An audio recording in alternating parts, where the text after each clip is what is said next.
recently came across this news article that's been making its rounds on social media. The headline reads, "Home sellers refuse to move out and let buyer move in." Now, that's a pretty outrageous headline without context. And as expected, a lot of people on Facebook were ready to rip the heads off of the sellers. It was pretty evident who read the article and who didn't. So let's examine the story a little further.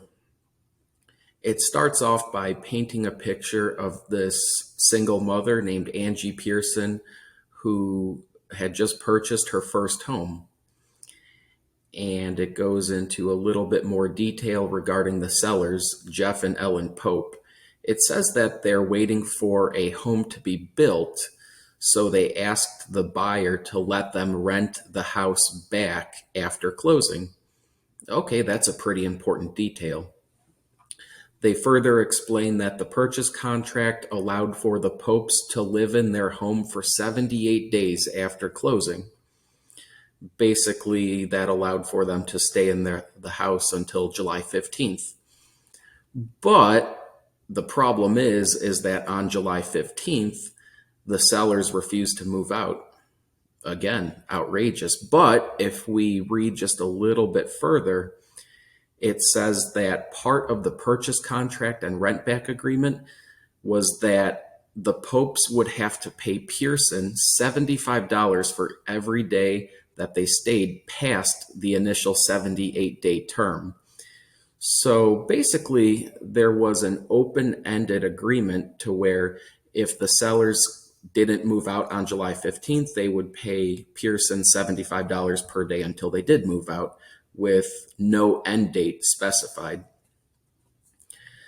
$75 per day times 30 days in a month is $2,250. That's pretty fair and reasonable rent for a house like that in the Raleigh area. This appears to be a complete failure on the real estate agent side. They should have made that per diem charge a lot higher than $75. But she should also have put in a drop dead end date for this agreement, because it seems to me that it's written up in a way that these people could rent out the house for $2,250 per month in perpetuity. If we read a little bit further, it says that the sellers want to move out as badly as Pearson wants to move in. It makes sense. It seems like every new construction house these days is facing severe delays because of contractor shortages, material and supply chain issues, things like that.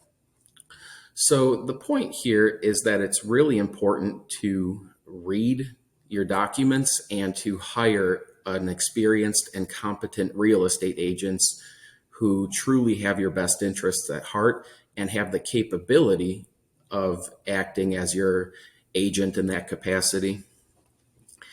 And there's one other thing I want to point out. One thing that I think a lot of people are glossing over here. When Angie Pearson signed her agreement with her mortgage company, she